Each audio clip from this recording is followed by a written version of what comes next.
तो आप लोग जल्दी से जल्दी तैयार हो जाएं कॉपी और पेन लेकर लिखने के लिए। और आप लोग भी मेरे साथ लिखते चलें, हेडिंग डाल लें छायावाद। और इसके बाद फिर हम बनाते हैं पहला जो पॉइंट है, पहला पॉइंट बनाते हैं। तो छायावाद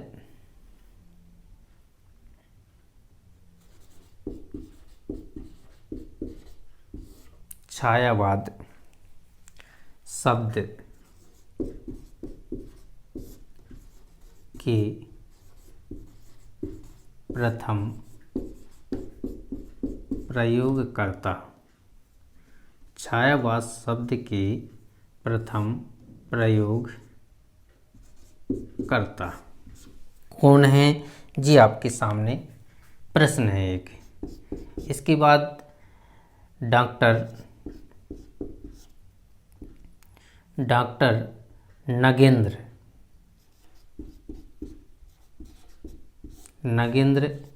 के अनुसार,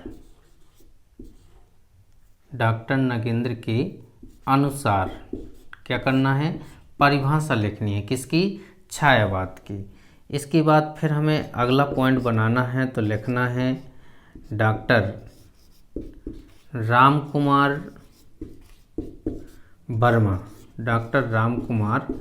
वर्मा के अनुसार, डॉक्टर रामकुमार वर्मा के अनुसार भी हमें छायावाद की क्या करना है? परिभाषा लिखनी है। तो आप लोग भी जल्दी से जल्दी तैयार हो जाएं और लिखें छायावाद की परिभाषा किसके अनुसार? डॉक्टर नगेंद्र के अनुसार। तो यहाँ पर जो छायावाद शब्द की प्रथम प्रयोग करता है जी कौन है? तो जब छायावाद शब्द की प्रथम प्रयोग करता होंगे तो फिर उन्हीं को छायावाद का प्रवर्तक भी माना जा सकता है। तो आप लोग क्या करें, नाम लिख लें। छायावाद शब्द की जो प्रयोग करता है प्रथम, सबसे पहले जिसने छायावाद का प्रयोग किया था वो नाम आता है मुकुटधर पांडे। किसका नाम आता है? मुकुटधर पांडे का नाम आता है। इसके बाद डॉक्टर नगेंद्र के अनुसार छायावाद की परिभाषा देखो क्या दी है डॉक्टर नगेंद्र ने, तो आप लोग भी लिख लें। स्थूल के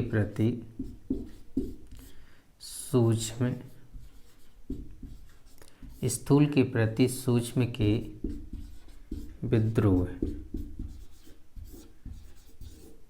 विद्रोह ही छायावाद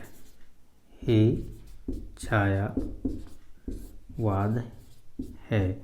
जी परिभाषा दी है किसने? डॉक्टर नगेंद्र ने। डॉक्टर रामकुमार वर्मा ने दोस्तों क्या परिभाषा दी है जी? आपको और लिखना है। तो डॉक्टर रामकुमार वर्मा के द्वारा दी गई जो परिभाषा है वह है कि जब आत्मा की छाया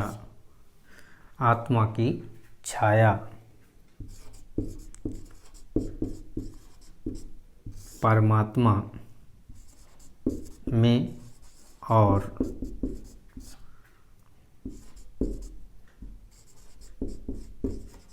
परमात्मा की छाया आत्मा में पड़ने लगती है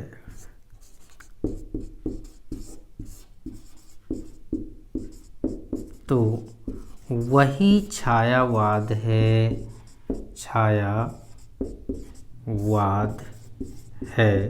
तो ये डॉक्टर रामकुमार वर्मा ने परिभाषा दी है। नगेंद्र ने क्या दी है? स्थूल के प्रति सूक्ष्म के विद्रोह ही क्या है? छायावाद है। ये परिभाषा ऑब्जेक्ट में पूछी जाती है, बहुत मोस्ट है, आप लोग नोट कर लें। दूसरी है डॉक्टर रामकुमार वर्मा के अनुसार, तो जब आत्मा की छाया परमात्मा में और परमात्मा की छाया आत्मा में पड़ने लगती है तो कहते हैं यही क्या है? छायावाद है। ये डॉक्टर रामकुमार वर्मा ने परिभाषा दी है। तो आप लोग जल्दी से जल्दी इनको क्या कर लें, नोट कर लें। और फिर इसके बाद अगला जो पॉइंट है, अगला पॉइंट बनाते हैं वो क्या है?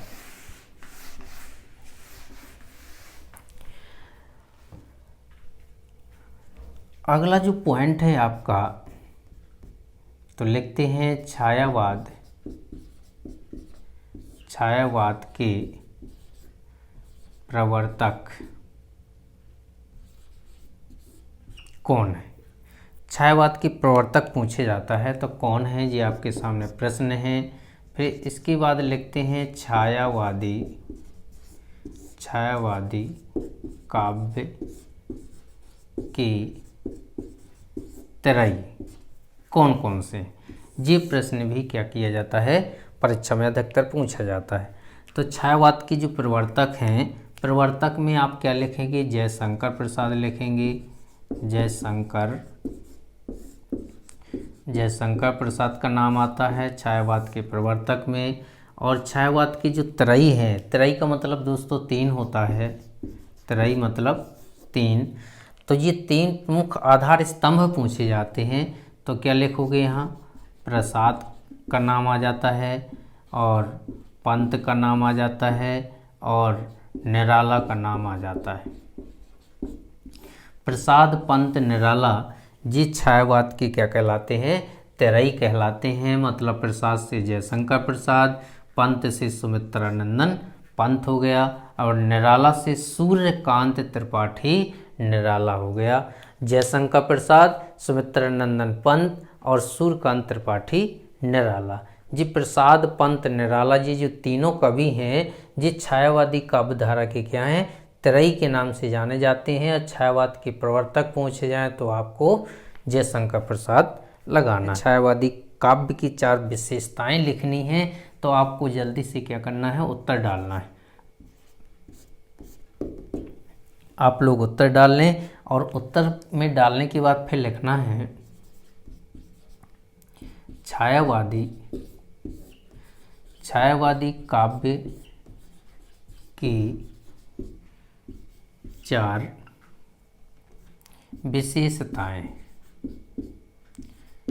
छायावादी काव्य की 4 विशेषताएं जी। आपको क्या करना है, हेडिंग डालना है, और इसके बाद एक लाइन आपको लिखना है। तो लिखेंगे छायावादी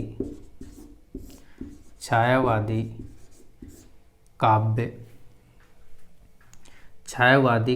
की 4 विशेषताएं निम्न हैं। छायावादी काव्य की 4 विशेषताएं निम्नलिखित हैं। आप लोग भी लिख लें जल्दी से। और चलिए दोस्तों डालते हैं हेडिंग। पहली जो हेडिंग है छायावादी काव्य की, तो वो है प्रकृति का मानवीकरण। प्रकृति का मानवीकरण जी। दोस्तों 12वीं के जितने भी बच्चे हैं, प्रकृति का मानवीकरण जो यहाँ छायावाद में हेडिंग आई हुई है, तो मानवीकरण एक अलंकार भी है। जो बच्चे 9th में हैं, 10th में हैं, 11th में हैं और 12th में भी हैं, मतलब सबको आपको मानवीकरण अलंकार पढ़ना है। और ये छायावाद भी सबको पढ़ना है। और ये भी ध्यान रहे, ये छायावाद परीक्षा की दृष्टि से बहुत ही महत्वपूर्ण प्रश्न है, परीक्षा में ज़रूर पूछा जाता है। तो इसको आप लोग क्या कर लें, मोस्ट डाल लें, और ये प्रश्न आपका परीक्षा में निश्चित है कि पूछा जाएगा। तो चलिए पहली जो हेडिंग है प्रकृति का मानवीकरण, तो आप लोग इसका क्या करें, डिटेल करें। इसके बाद दूसरी हेडिंग डालना है आपको। दूसरी हेडिंग, तो दूसरी हेडिंग में आपको क्या डालना है, आप लोगों ने कौन सी हेडिंग याद की है, तो मैंने आप लोगों के सामने हेडिंग डलवाई है श्रृंगार भावना। श्रृंगार भावना। इसके बाद तीसरी हेडिंग डालनी है दोस्तों। तीसरी हेडिंग है अज्ञात सत्ता के प्रति प्रेम। अज्ञात सत्ता के प्रति प्रेम। अज्ञात सत्ता के प्रति प्रेम, ये आपकी क्या हो गई, तीसरी हेडिंग हो गई। और इसके बाद फिर आपको चौथी हेडिंग भी करनी है, चौथी हेडिंग भी करनी है। और चौथी हेडिंग का जो नाम है वो है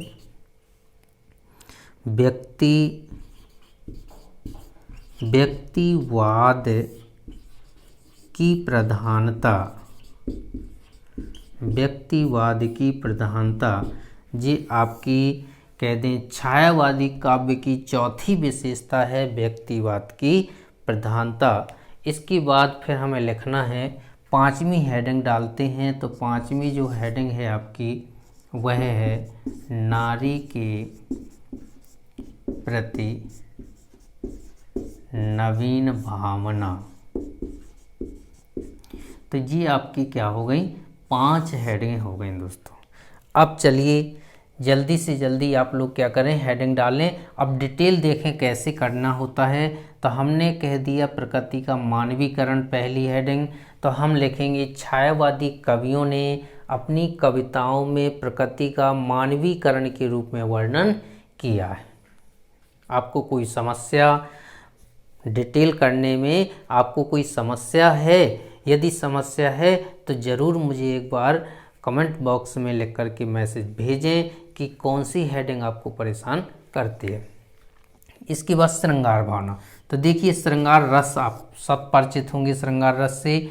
तो हम यहाँ भी वही लिखेंगे कि प्रकृति, यहाँ पर जो श्रृंगार भावना है, तो जो छायावादी कवि थे, छायावादी कवियों की कविताओं का प्रधान रस दोस्तों कौन सा था, श्रृंगार रस था। क्योंकि प्रकृति की सुंदरता, साज सज्जा आदि का उन्होंने वर्णन किया है। तो कह दें छायावाद में श्रृंगार रस की प्रधानता थी। इसके बाद अज्ञात सत्ता की प्रति प्रेम। कौन सी सत्ता, अज्ञात सत्ता के प्रति प्रेम। तो छायावादी कवियों की ये मान्यता थी, छायावादी कवि ये मानते थे कि प्रकृति का जो भी स्वरूप अज्ञात है उससे पहले प्रेम करो और फिर उसके बाद उसको ढूंढो, उसके बारे में वर्णन करो, तो फिर कह रहा है मन लगेगा। तो अज्ञात सत्ता के प्रति प्रेम, जो सत्ता ज्ञात नहीं है उसके प्रति छायावादी कवियों ने कैसा भाव व्यक्त किया है, प्रेम का भाव व्यक्त किया है। इसके बाद चलते हैं नारी के प्रति नवीन भावना। इसके बाद व्यक्तिवाद की प्रधानता है। कौन सी, व्यक्तिवाद की प्रधानता। तो यहाँ पर छायावादी कवियों ने अपनी कविताओं में व्यक्तिगत, व्यक्तिवाद का मतलब होता है व्यक्तिगत, अपने व्यक्तिगत सुख दुख आदि का वर्णन किया है। तो व्यक्तिगत भावनाओं का समावेश किया है छायावादी कवियों ने, इसलिए कह देते हैं कि छायावाद की कविताओं में व्यक्तिवाद की प्रधानता देखने को मिलती है। इसके बाद नारी के प्रति नवीन भावना।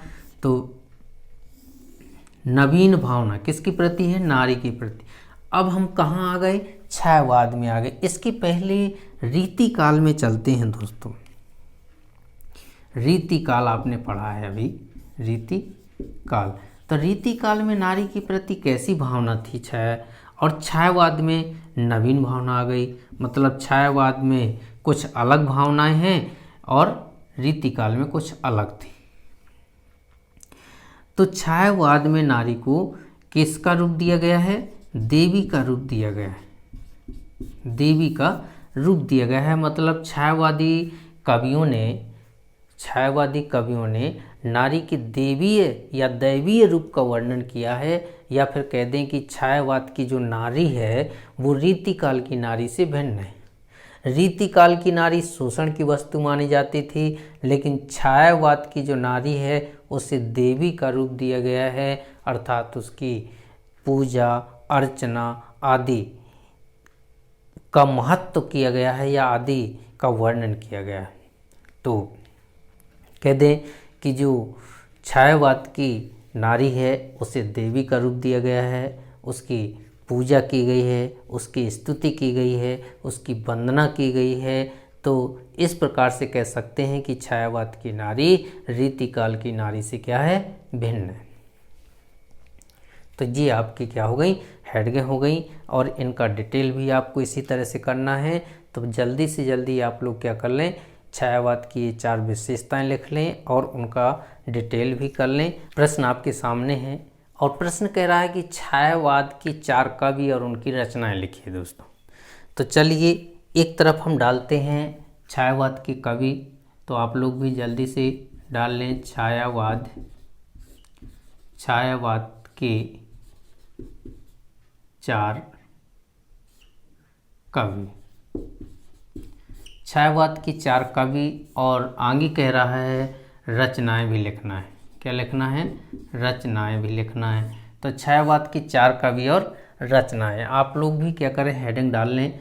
तो छायावाद की जो आधार स्तंभ थे आप लोगों को पता होगा, और छायावाद के जो प्रवर्तक हैं, प्रवर्तक किसे कहा गया है? तो जयशंकर प्रसाद को कहा गया है। जयशंकर प्रसाद, जयशंकर प्रसाद को छायावाद का प्रवर्तक कहा गया है। इसके बाद हम लिखते हैं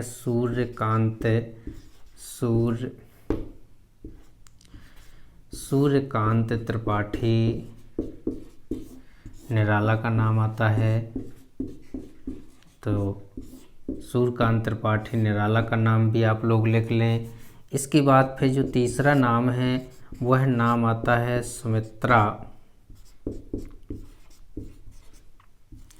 सुमित्रा नंदन पंत का नाम आता है, तो आप पंत का भी नाम लिख लें। इसके बाद जो चौथा नाम आ जाता है दोस्तों वह है महादेवी वर्मा। महादेवी वर्मा का नाम भी आ जाता है। तो ये 4 कवि आपके क्या हैं? छायावाद के कवि हैं। तो आप लोग क्या करें, जल्दी से जल्दी इनको नोट कर लें। अब छायावाद में जयशंकर प्रसाद का नाम लेते हैं दोस्तों। पहला जो कवि है जयशंकर प्रसाद है और इन्हें जो रचना लिखी है वह है कामायनी।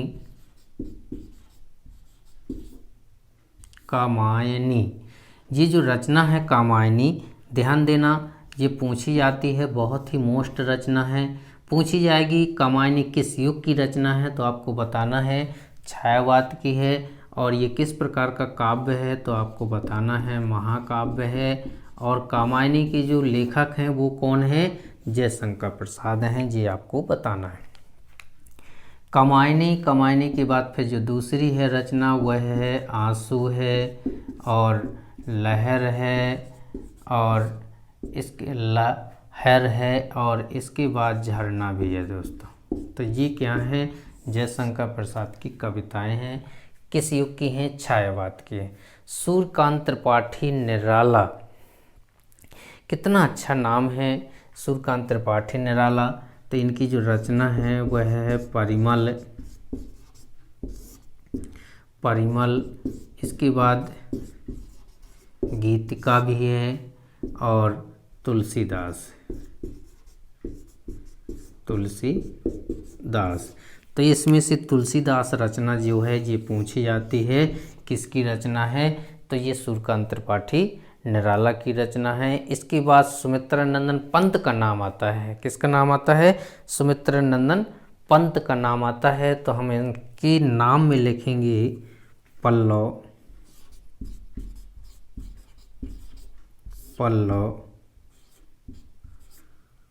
गुंजन ग्रंथि। पल्लव गुंजन ग्रंथि। इसके बाद महादेवी वर्मा का नाम आता है। तो महादेवी वर्मा ने जो रचनाएं लिखी हैं वो है रश्मि का नाम आता है। एक तो महादेवी वर्मा ने रश्मि लिखी है और इसके बाद नीरजा लिखी है और इसके बाद निहार लिखी है। तो ये महादेवी वर्मा की रचना आती हैं। तो ये आप लोग क्या कर लें, नोट कर लें। और इसके बाद हम आप लोगों से मिलेंगे कल अगले वीडियो में। तो दोस्तों यदि मेरा ये वीडियो आप लोगों को अच्छा लगा है तो सब्सक्राइब कर दें, शेयर कर दें और लाइक भी कर दें दोस्तों।